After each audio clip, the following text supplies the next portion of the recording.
worse. They have a very nice inside trap or inside reverse. It'll be interesting to see if they try that one. Lozano split out to the left this time again. And he is going to put the ball up in the air again. Oh, God. Incomplete pass by Kelton. Kind of looks like the ball's a little bit slippery, I would guess. Fourth down for the Not only the ball, but the running a fourth down, of course, this gives 23 seconds left to play. It is a fourth down. Needham still might have the chance to get the ball up in the air one more time. I must say at this point also that the kicking game is not one of Wellesley's strong suits, believe me. Something could happen here with the ball. Number 12 back in punt formation.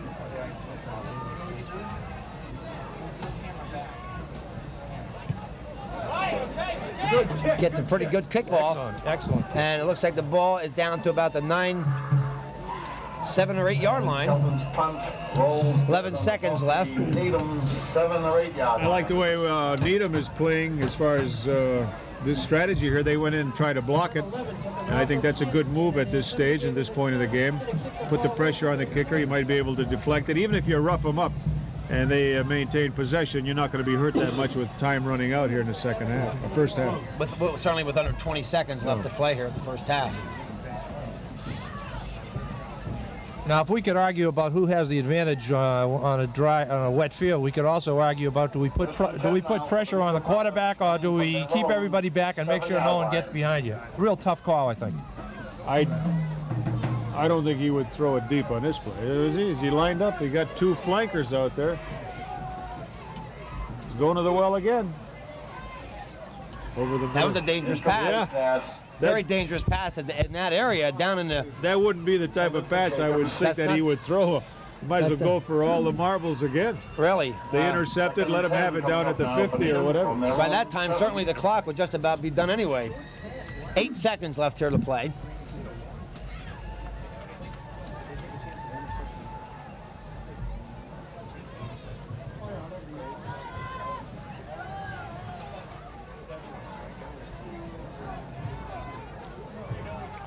Got a wide slot left this time. There he goes, long again. Great catch there by number 41, and he could go. He could go. He could go. I can't believe it. No flags. 41. And there's no flags with no time left. Kevin Abley. Wow. Kevin Abley, number 41. Well, I'm sitting right here, and I don't believe it. I'll tell you that right now. You'll catch this one on the replay. I guess everyone on the Wellesley bench here was hoping that he was out of bounds, but he went up and outfought the defenders again. Right here, you're going to get a good look at it. Right here in the middle of your screen. Look at that. And then a good block here by... number 11, David Aronson. David Aronson, just a shield block, you know. You don't want to throw one and be called for clipping. That's unbelievable. 2 touchdowns within 53 seconds. Of course, there's no time left on the clock at all.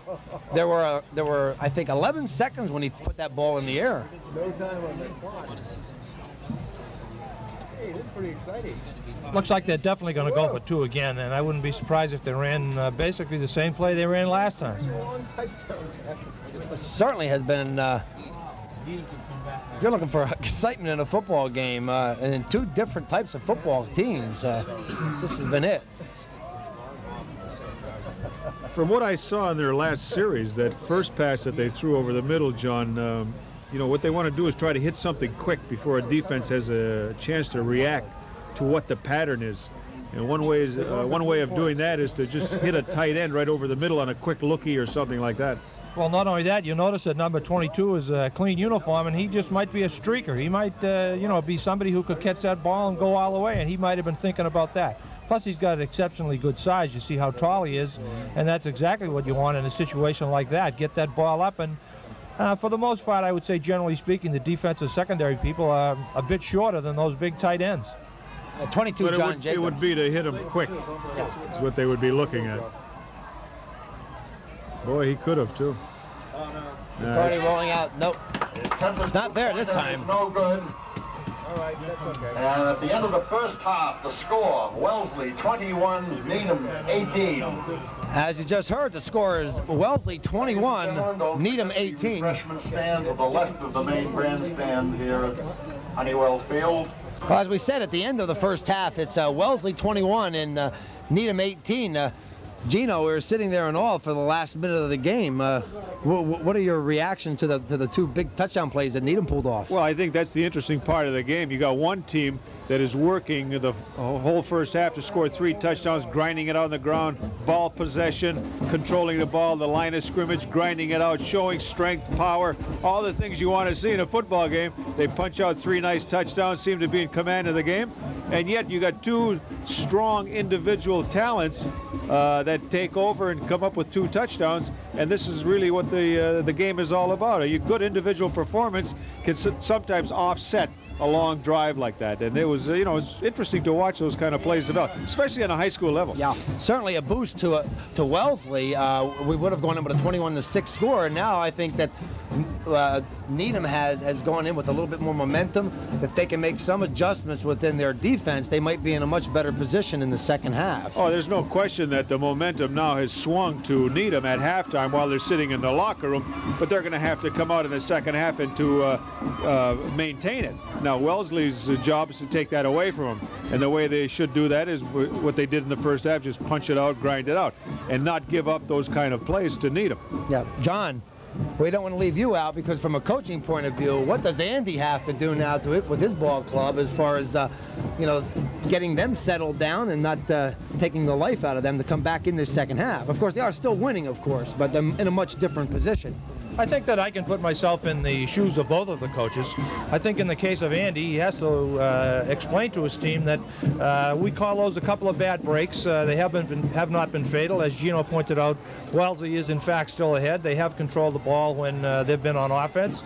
And Andy will explain that it's a couple of fluke plays and a couple of real fine, exceptionally fine plays, I might say, by a couple of individuals who are on the receiving end of those passes. Wellesley's defense, again, as Gino pointed out earlier, Wellesley's defense was right there. They were putting some pressure on the quarterback, and the 2 defensive secondary men were in position.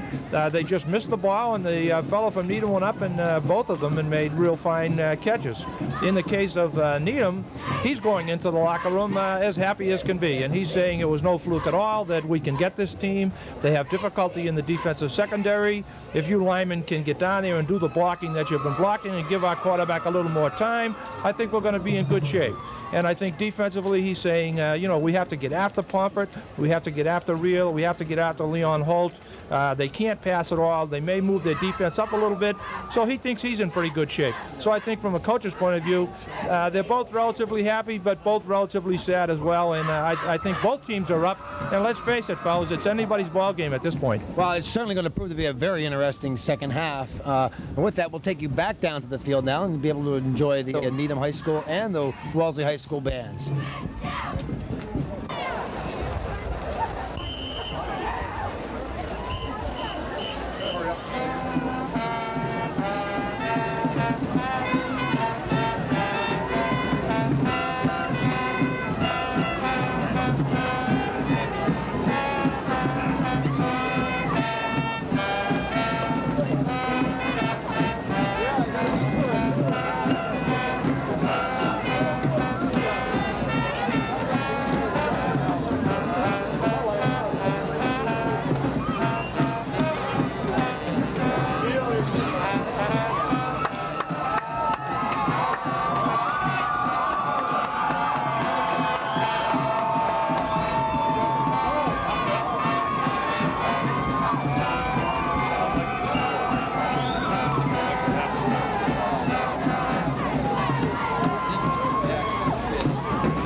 There's an important road in Massachusetts, a long and difficult road, and nobody wants to travel it alone.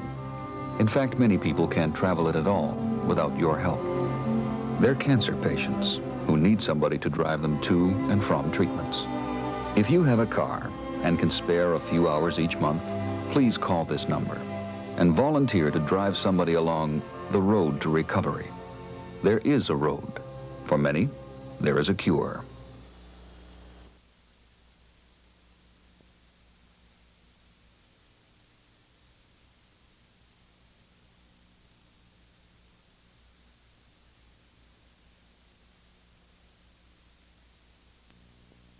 With me is head coach Roy Johan from the Needham High School Rockets. Roy, last year at this time, you were going into a Thanksgiving Day game a heavy favorite. Of course, I don't know if it's the same condition as this year, but maybe you can give us a little reflection on how the team did so far this year prior to the Wellesley game. Well, we got off to what could only be described as a poor start. We were 0-3 after our first 3 games. The remaining 6, we've been 4-2, and have done better as the years progressed. Obviously, the year makes a big difference for both of us. Wellesley's much better this year, and we're probably not as good. So we're ready. I think we've improved steadily since those first 3 games, and so I think we'll give them a good game.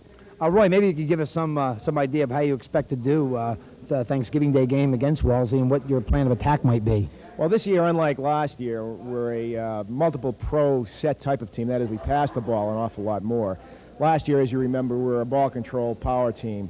So what we have to do this year is to pass the ball successfully. We also prefer passing the ball deep than to the short underneath type pass. So that's what we have to do to win. Obviously, in order for our passing game to be effective, we also have to run the ball some, and so we'll try to do that also. Yeah, I know that the team definitely has improved tremendously from the beginning of the season until now. I do think it's a different ball club, and I know the kids have worked very hard. Are there any individuals on the team who you feel have really added to the performance, especially in the second half of the season, that maybe some people aren't noticing as much as they should? Well, I think Frank Vicardi, if it wasn't for the young man Matt Rogers at Walpole, I think Frank would probably be recognized as one of maybe the best quarterback in the league. He's very quick, he's got an extremely strong arm, and he throws the ball deep very, very well. He has nine touchdown passes, which for a team that hasn't scored as much as we should is excellent. Damon Aronson, of course, is his favorite receiver, and he's done an excellent job for us throughout the year, both offensively and defensively. I suppose, though, if you're going to pick out a person who probably has not been recognized but who has contributed an awful lot, I'd have to say Tim Dardinsky is that individual. Since he started at the latter stages of the Braintree game is when really we've started to turn it around. Both Tim and Jerry Sullivan, both sophomores, both very hard-working young players that have really contributed a lot. We've had good performances from the interior line. Steve Milia's been excellent, probably doesn't receive the recognition he deserves. Danny Pitts, Kyle Reicher, and Andy Mendelson on defense. We've had excellent performances, but once again, when you lose early, people kind of lose track of you and forget who you are. Right. Well, anyway, Roy, we wish you the best of luck, and we hope that you can bring home a victory for Needham this year. And you have everyone here behind you. Thanks, best Joe. of luck, Roy. Thank you, Joe. You've been a boyhood idol of mine, and now it's my opportunity to meet you. We're back for the second half kickoff. I'm Joe Dudish, and with me is Gino Capoletti and John McDermott. Wellesley winning by a score of 21-18.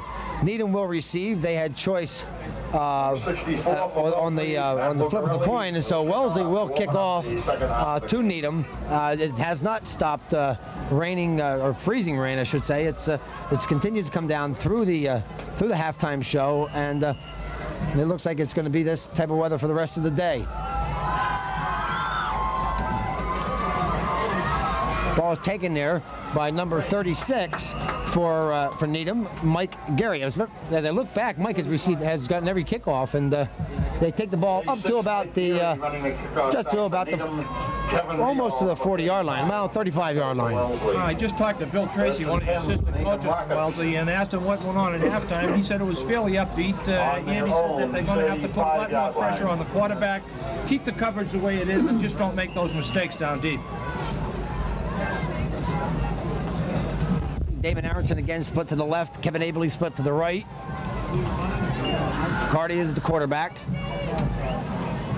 Vicardi drops back to pass again. Oh, and he's brought down there, and it appeared to be a face masking. Number 65, left tackle, David Blackwood, who made the tackle on Frank Ficardi, and Ficardi appears to be injured. That would certainly hurt Needham tremendously. There didn't seem to be any doubt in my mind, Joe, that there was a face mask, and I'm looking at the, I just happened to be looking at both officials. The one out on the right, he was looking downfield, and then Bobby in behind the official that's responsible for that deep, he was really screened from it, so he didn't see it either. Well, Coach Roy Johan, the head coach from Needham, out there questioning why there was no face mask call on, and it certainly appeared to be an accident. I think he probably might have poked Frank in the eye there, but he does have to leave for a play. Number 12, ladies and gentlemen, Frank Ficardi for Needham. Damon Aronson, the left end, was running a post pattern over the middle. And had Ficardi the proper time, I'm sure he would have found him over the middle. He was wide open. A pattern I'm sure we'll see Ficardi again. going out of the game, and number 14, Jerry Sullivan, in a quarterback finding now himself for that Needham. open will always come back and tell Loss the on the team play or of the about quarterback 10 that he was yards. wide open and wait for the Second defense down to make and the proper roughly 20 adjustment. yards to go now for the Needham Rockets from their own 25-yard Jerry line. Sullivan now calling signals. Just about makes the handoff. Handoff to 44. Handoff to Tim Dardinsky, number 44. He's brought down there by number 74, Steve Massini. 74 Massini, one of the tacklers for Wellesley.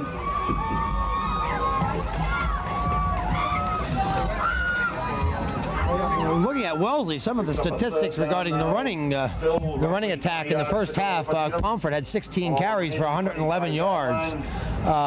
Holt had 8 carries for 62, and Reel had 7 carries for 21 yards. Needham, of course, I think only had 1 first down on the one draw play that they ran, but all their points came from the air. Oops. Again, it's tripped up This there. is a critical series, Joe and John, as you can see, you know, with the momentum being on Needham's side going in at halftime and coming out, it was an important series for them to retain that momentum. And the only thing that would allow them to give it up would be a performance like that with this series, and it was a dismal performance, aided by the loss of their starting quarterback. But now Wellesley has a great opportunity for good field position and just take over control of the game again. Dave Spazzano from Wellesley, number 23, and Leon Hart, number 10, are back deep for Wellesley. Pretty decent punt by Ficardi. The penalty flag is down. Come on, David. And as you can see, it's starting to get very treacherous out there. Kick for Wellesley. 69 and 63. 69, Brian Sullivan. 63, Mike Conroy on the stop for We have a Needham. flag on the play. Flag down on the play. Could be that a man left. Back at the line of scrimmage, there's a flag down. I don't know if it was roughing the kicker. No.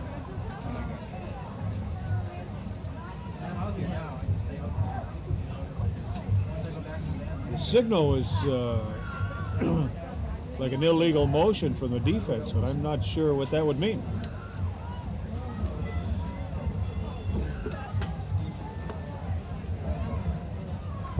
Well, nonetheless, we talked about this series being important. Now, if Needham is able to keep the ball, that means that they have another chance to try to do something with it and maintain the momentum that they had at halftime.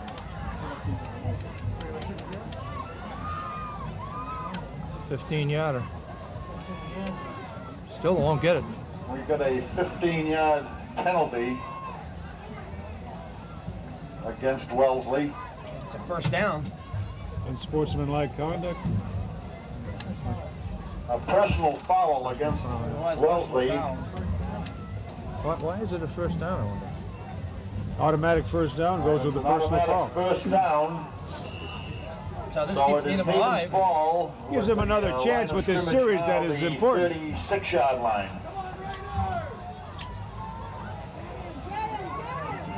They had Abley wide open. Same guy.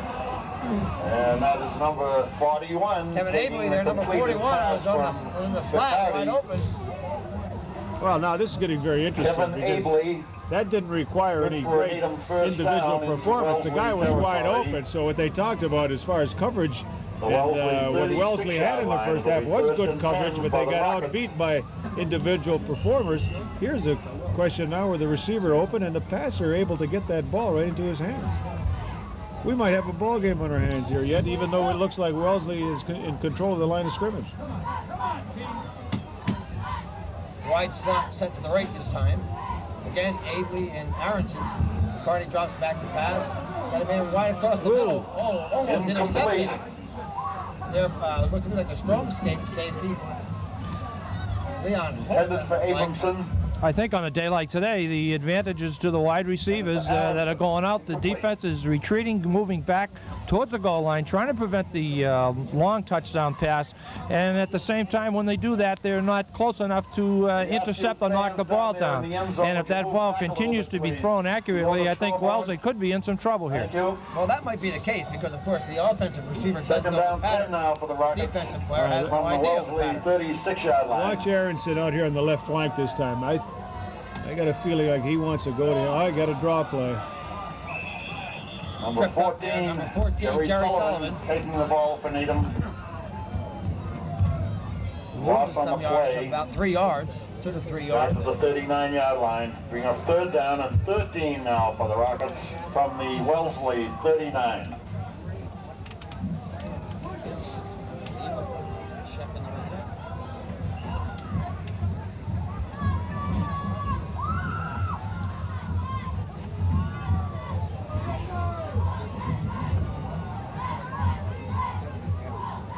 Again, Kevin Abley and Damon Aronson split out to the right this time, the wide slot. Aronson wide open across the middle. Aronson, number There's a 11, first down. taking the pass from Ficardi. Well, he's been in the middle for this Good whole for the series first down. and has been open. It was just a matter of time as to when Ficardi was going to go to him in there. I think it should be credited that Ficardi's getting time to throw the ball, and obviously his The offensive 22-yard line of blocked very well. Wellesley. First and 10 for the Needham Rockets. As John said before, From the Wellesley Wellesley has to put up a 22. much better pass rush in order to take away the effectiveness because the runners are getting in the open. I think they're going to have to blitz those two linebackers. I see Mike Hayden, here he comes. Hand off to Dardinsky. Dardinsky, 44, carrying for the Rockets. I think if he doesn't start blitzing or shooting one of his linebackers, either Michael Hayde or Mike Hester, Gain a couple of yards on and the just play. sit back there, I think they're going to be in a little bit of trouble here. I think they ought to go right after him, and if they're going to complete something, make them complete it quick and make it a little bit shorter than what he's been able to do up to this point. But at least get some pressure on that guy. Otherwise, it isn't going to work for Wellesley defensively, I don't believe. Well, another thing that's interesting statistically is that 80% of their touchdowns of Needham passing touchdown came outside the 20-yard line. Once they get inside the 20-yard line, they're really not as dangerous as they are outside of the 20-yard line. Frankie Ficardi's got his man, and it's intercepted. Leon Holt. Intercepted there by Leon Holt. Intercepted the ball in the end zone. Leon Holt, number 10. Intercepting for the touchback for Wellesley. Leon is a junior, and he's the one who plays free safety, and the quarterback And the ball dropped back and looked all the way. He looked over to his left, and Leon was right there to make the interception. 20. They have 6 minutes and Leon 48 Holt, seconds number 10, in the third quarter left. intercepting the pass. Well, when you throw a cross field like that, that enables the defense time to react and get to the ball. And you had two receivers in the same area as well, so you had a little coverage over there. And well played defensively. But the cross field passes like that do require a bullet type pass, and you have to have the guy open.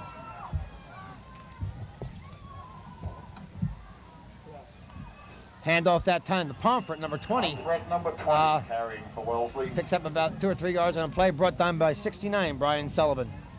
69, Brian Sullivan, one of the Needham tacklers. I see number 71, Chris Muzzy, coming over on a trap on that particular play, so he evidently does have some pretty good footing for himself out there. For the Red Raiders on the 24-yard line. Needham running out of a 4-4. Wide slot left. Man in motion, Leon Holt. And he's met there by Brian Sullivan, but Flags on the play.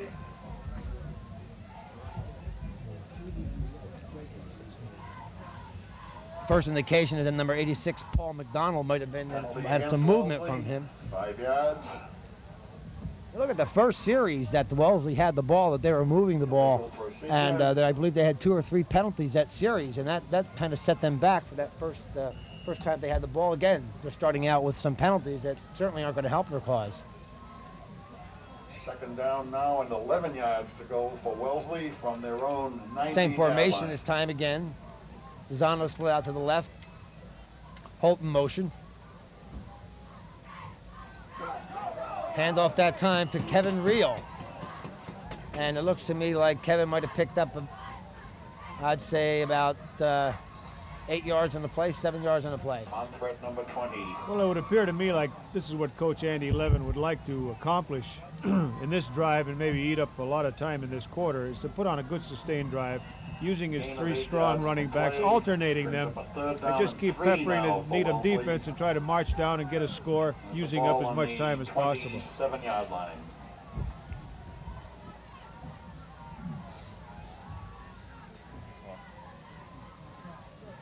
Inside trap. Yeah. Brought down by Well, now number you're going- 69. Brian Sullivan is right there. Leon Holt coming across.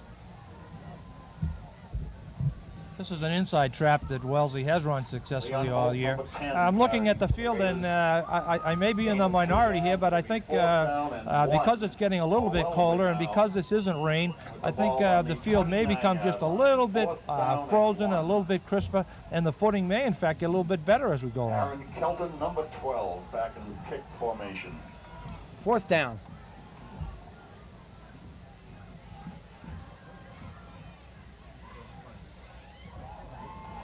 But if it bounces. Gets off a good punt. Aronson picks it up. Aronson, number 11. He steps out of bounds there. It looks to be about the, hard to tell, I'd say about the 30-yard line. I don't even see the markers anymore. I can't tell where we're at. Well, the first series that Wellesley had the ball in the second half was similar to the first series that they had when the game first started. And it'll be interesting to see if they can continue that pattern and maybe improve as the second half continues. I think that's absolutely true, John. In fact, I believe they started somewhere around the 30-yard line that first series. Needham did. Well, the only thing I see from this vantage point is the lead that Wellesley has is really a precarious one, because Needham's a type of team that can wipe it out in one play. And I think it's important now that Wellesley get back into their game of grinding it, running it, and picking up first downs. Kevin Abley